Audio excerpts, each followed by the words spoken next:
Bien, siguen las repercusiones después de la medida que empezó a correr a partir de esta semana con el levantamiento del cepo que anunciaba el gobierno nacional y todo lo que trajo aparejado, ¿no? El desembolso también de la primera parte del préstamo del Fondo Monetario Internacional, a dónde va a ir destinado esto y qué va a pasar con el sector del agro, ¿no? Ayer hablábamos con el presidente de la Sociedad Rural de Río Cuarto, Heraldo Molleta, mostrando su disconformidad como gran parte del arco productivo del agro que festejaba por un lado y buscaban el levantamiento del cepo, pero que abrieron los ojos sorpresivamente cuando el presidente hizo alusión a las retenciones, como presionándolos o buscándolos que liquiden, según una entrevista tan larga que concedió a Fantino en su momento. Uno de los temas a los que hizo alusión fue este, antes de que vuelvan las retenciones, ¿no? El 30 de junio vence esta licencia temporal que había advertido el gobierno que tenían con las retenciones y las producciones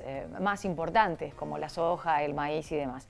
Hoy vamos a hablar con Pedro Vignó, que fue presidente de Maizar en 2022, de APRESID de 2016-2018, pero además fue subsecretario de Fortalecimiento Productivo y Sustentable para Pequeños y Medianos Productores Agroalimentarios a comienzos del gobierno de Milei, también junto con Germán Di Vela, ¿no? Un empresario de aquí de Río Cuarto, que fueron desplazados en su momento o reemplazados, o cómo le diría. Pedro, buen día, ¿cómo le va? Paula lo saluda. Buen día, Paula, ¿cómo andás? Te voy a hacer una sola salvedad. Sí. En realidad a mí me nombraron en ese, como dicen en la jerga, raviol, Sí. porque no estaba la nueva estructura. Nosotros fuimos la primera Secretaría de Bioeconomía del mundo y yo voy a ser jefe de gabinete en esa secretaría, pero bueno, mientras se armaba la estructura me nombraron allí. Después por distintas razones no llegué. Ajá. Pero bueno, simplemente para aclarar eso. O sea, nunca estuviste en funciones. Sí estuve en funciones, pero a ver, el Estado funciona de esa manera. Yo necesitaba rápidamente tener firma porque era el segundo de la Secretaría, entonces me nombraron allí para tener firma, pero de hecho, ese lugar dejó de existir. Claro. Inmediatamente. Bueno, ¿qué visión tenés de la Secretaría de Agroindustria o de esta parte fundamental del Estado con su enfoque hoy? ¿Qué te parece a vos? Que estuviste ahí como más cerca del gobierno en algún momento, y cómo recibís lo que está pasando hoy. Mira, parecido a lo que escuché que te dijo el presidente de la Rural de Río Cuarto, o sea, me parece muy bien que nos acerquemos a la normalidad. En definitiva, quitar el cepo, hay muy pocos países en el mundo que tienen cepo, no sé si hay más, la verdad, ¿no? O sea, es lo normal. Entonces, cualquier cosa que nos acerque a lo normal está bien, está bueno y hay que apoyarlo. Ahora bien, acto seguido, el presidente se le ocurre decir que nos apuremos a liquidar porque nos va a subir los derechos de exportación. Y ahí es donde uno vuelve a encontrar esta realidad de tener un gobierno que no entiende cómo hacemos las cosas en el campo, que decidió bajar los derechos de exportación cuando ya estaba toda la gruesa lanzada, sembrada, ya estaban armados los planteos tecnológicos, ya sabíamos cómo trabajar con las variables que teníamos en ese momento cuando se tomaron las decisiones, y ahora nos apura y nos dice que tenemos que liquidar rápido porque va a volver a subir las retenciones, cuando se da de patadas con su propio discurso, porque él dijo que venía a bajar impuestos, que iba a ser inflexible con el gasto, que ya está logrando superávit. Entonces es muy difícil que alguien que tiene ese discurso suba un impuesto, porque se da de patadas con su lógica. Entonces, claro está que lo que quiere es que se liquide todo lo más que se pueda ahora, con esta amenaza. Pero bueno, la verdad que para los que estamos en el campo, que tomamos decisiones, que nos gustaría trabajar junto con el gobierno para ver de qué forma podemos mostrar todo este potencial que sabemos que tenemos, que no solo va a traer mucho más dólares a la Argentina, sino que va a generar muchísimo empleo de forma federal. Bueno, cuando uno ve y palpa eso con esos comentarios del presidente, es donde, como en el juego de la OCA, retrocedemos 3 casilleros, volvemos a estar a la defensiva, vamos con planteos que contemplen que nos pueden cambiar las reglas de juego en la mitad del río, como sucedió este año, y eso no es bueno para el país. Entonces, tenemos que ayudarlo mostrándole que este no es el camino y que hay un camino mucho más beneficioso para todos los argentinos, que tiene que ver con desarrollar el potencial bioeconómico que tiene la Argentina. Río Cuarto es una muestra cabal de que eso se puede hacer. Vos sos un creyente, digo, con la ciencia del cambio climático, ¿no? Por lo que he leído, y bueno, y el presidente no. ¿Cómo haces para acercar posiciones cuando hay diferencias marcadas y el cambio de reglas en el medio del juego? ¿Quiénes son cuando decís nosotros debemos decirle cómo son las cosas o intentar acercar posiciones? ¿En nombre de quién? De una secretaría que vos decís que no existe más, por ejemplo, esa institución. No, existir existe. Hay una persona que es el cuñado de la persona que puso Toto Caputo para tratar los temas de agro, que es Juan Paso.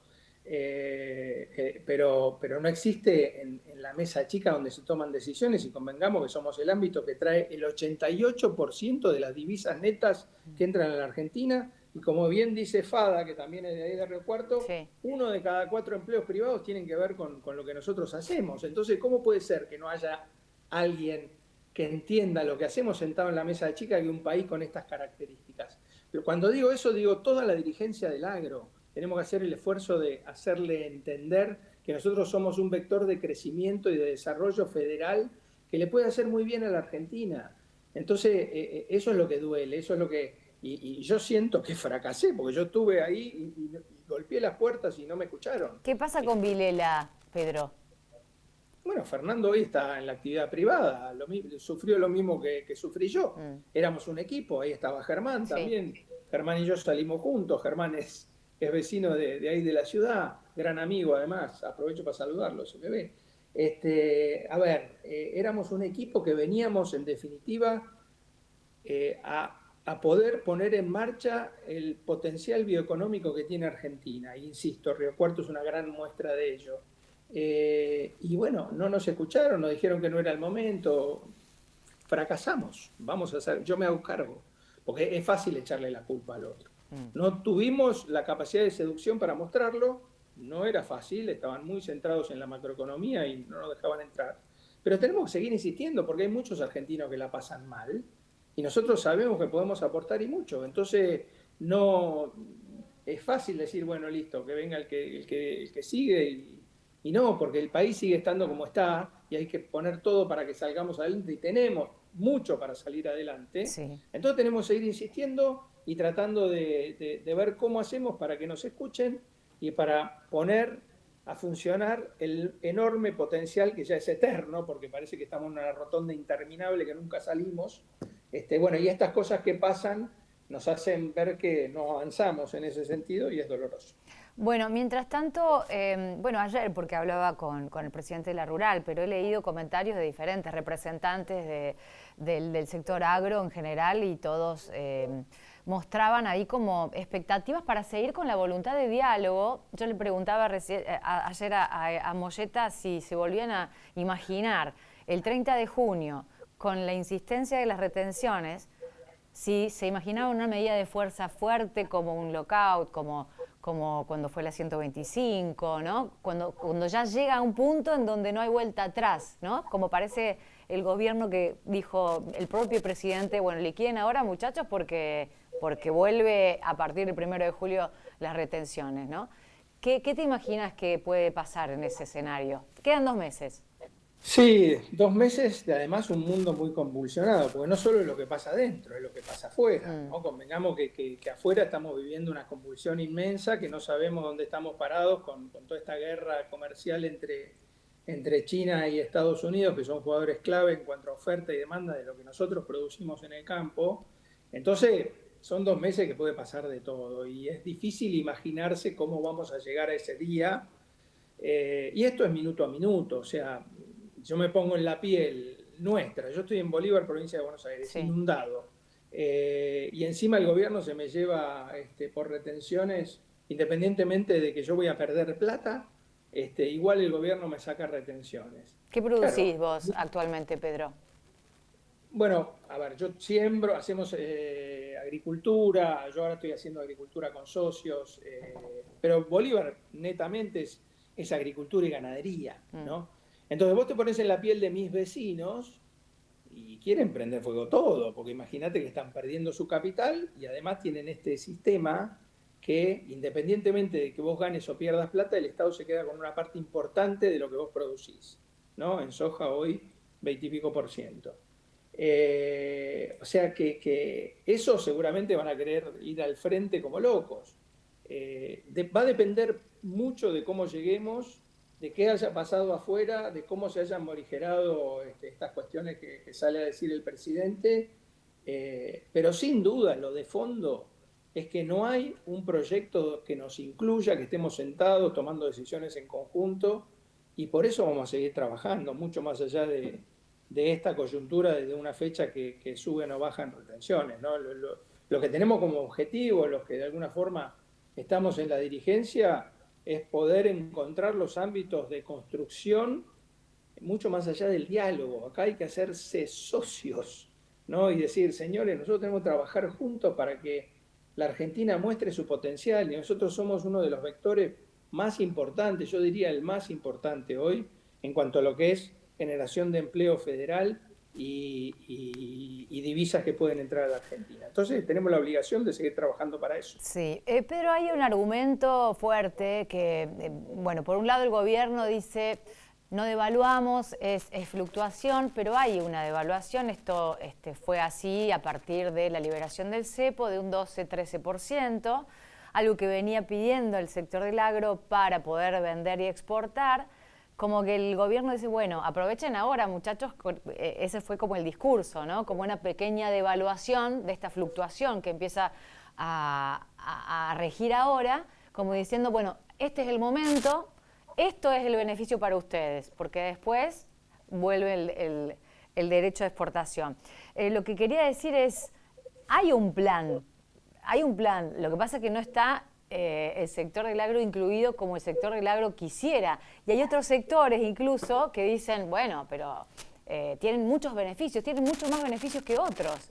¿Qué respuesta tenés para eso? No, primero, tiene muchos más beneficios que otros. Me gustaría que me los digan, porque la realidad es que Argentina es uno de los países con mayor presión impositiva del mundo, y el agro está a la cabeza en la Argentina en cuanto a presión impositiva. Creo que el único ámbito que tiene más presión impositiva que el agro es el juego, y ya sabemos que el juego es otra lógica, ¿no? Porque no es producción. Entonces, que me digan cuáles son esos beneficios. Lo que nosotros no pretendemos no es que nos den, es que nos devuelvan. Claro. A nosotros nos pagan $1 que no es el dólar de mercado. O sea, el gobierno fija $1 para la exportación mucho más bajo de lo que es el dólar de mercado. Entonces yo no quiero que devalúen, porque la devaluación implica a mucha gente que la pasa mal. Yo lo que pretendo es que me paguen lo que yo hago a lo que vale. Y cuando vos tenés $2, o sea, brecha cambiaria, y vos, si querés vender al extranjero, al exterior, yo te pago $1 más barato y me quedo con la diferencia. Y además, te cobro un impuesto que cuando vendés al exterior me quedo con un porcentaje, independientemente de que ganes o pierdas. Yo no pretendo, mira, hay un gráfico, que búsquenlo si quieren ahí en la producción y después lo ponen, que lo hace el Banco Interamericano de Desarrollo. No lo hace FADA, no lo hace la Sociedad Rural Argentina, no lo hace APRESID ni ACREA, lo hace el Banco Interamericano de Desarrollo, que muestra cuáles son las ayudas que le dan los gobiernos a los productores en las Américas y en Europa. Todos los países tienen barras positivas. Arrancás por los países de Centroamérica, que tienen poca producción y tienen que importar mucho, entonces ayudan mucho a sus productores para tener más producción. Cerca del 40% de los ingresos de los productores se los pone el Estado. Y después vas bajando. En la Unión Europea estás en el 18%, en Estados Unidos estás en el 10%, Brasil tenés el 3%, Argentina, ¿sabés cuál es? Hay un solo país que tiene una barra para abajo, es Argentina, el 20%. No solo no nos dan, sino que nos sacan. Por eso el que dice que tenemos muchos beneficios se está mintiendo. Y me siento con el que quieras, cuando quieras, a debatirlo. Y eso está hecho encima, estuvo hecho porque se hizo el año pasado, sin tener en cuenta la brecha cambiaria. O sea que eso es mucho más la diferencia, ¿no? Porque eso no lo toman porque todos los países toman el dólar oficial. Entonces, lo único que pretendemos es que a nosotros no pretendemos ningún tipo de ayuda extra, que nos paguen lo que hacemos a lo que vale. como le pagan a cualquier productor del mundo. Es más, en el mundo los ayudan encima. Nosotros no pedimos ayuda, simplemente que nos paguen lo que hacemos. Por último, Pedro, ¿la salida es retenciones cero o hay una posibilidad de que se extienda esta disminución en las retenciones que teóricamente vencen el 30 de junio o que poder negociar un porcentaje menor de retenciones? Mirá, nosotros ofrecimos muchas maneras, ¿no? Junto con FADA hicimos propuestas de poder decir, bueno, no diferenciemos al Estado, hagamos un bono, ¿no? Vos podés ir al banco, al Fondo Monetario, a pedir plata para sostener el dólar, o también podés pedirle para decir, che, para mí acá hay un vector de desarrollo tremendo que es justamente la bioeconomía. Los cultivos tienen ciclos cortos, en el mismo ejercicio vemos resultados. Veamos lo que pasó en el gobierno de Macri cuando salieron los ROE y se bajaron las retenciones a cero, tuvimos muchísimo más producción. O sea que las divisas entraron inmediatamente y se podrían haber devuelto. Lo que pretendemos nosotros es mostrar la enorme potencialidad que tiene lo que hacemos para generar trabajo y divisas. Las formas habrá que acordarlas, pero estoy seguro que tenemos que ir no solo a retenciones cero.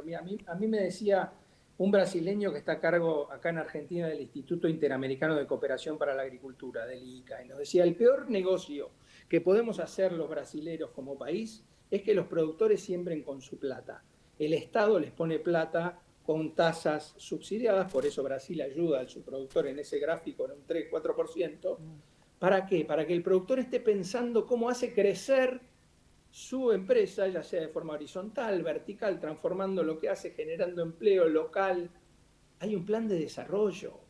Argentina no tiene muchos vectores para poder venderle al mundo donde es competitiva, y este es uno de ellos. Entonces pongámonos de acuerdo a ver cómo hacemos que esa enorme potencialidad, porque además tenemos lo más importante, que son productores jóvenes, bien formados, que son capaces de poner esto a producir rápidamente. Entonces, lo que necesitamos es eso. Entonces, no sé si es gradual. Lo ideal sería estar trabajando para ver cómo hacemos que este vector muestre toda su potencialidad y le genere oportunidades a mucha gente que la está pasando mal en la Argentina. Eso es lo que tendríamos que estar trabajando. Bueno, el último interlocutor que tienen ahora para reunirse y sentarse en una mesa conciliatoria, ¿quién es? Bueno, hoy me parece que es el ministro de Economía, el que tiene esta cartera debajo de su órbita, que también es un error para mí, porque en definitiva tendría que haber alguien nuestro sentado en la mesa chica para tomar decisiones. Ya vemos la importancia que tiene lo que nosotros hacemos para la Argentina. Es hora de que nos demos cuenta de eso y nos sentemos a conversar en serio y veamos de qué forma hacemos que esto suceda. Gracias, Pedro, por la nota. Un placer y a disposición como siempre. Muchas gracias, Pedro Viñó, productor de Bolívar, expresidente de Maizar, expresidente de APRESID, y además nos contaba, ¿no?, que no llegó a desempeñarse en una subsecretaría que al final no prosperó, estuvo en funciones, pero en la primera parte del gobierno de Milei, queriendo cambiar las cosas desde adentro, pero rápidamente los desplazaron, junto con Germán Di Vela. Nos vamos a la pausa, ya seguimos con más.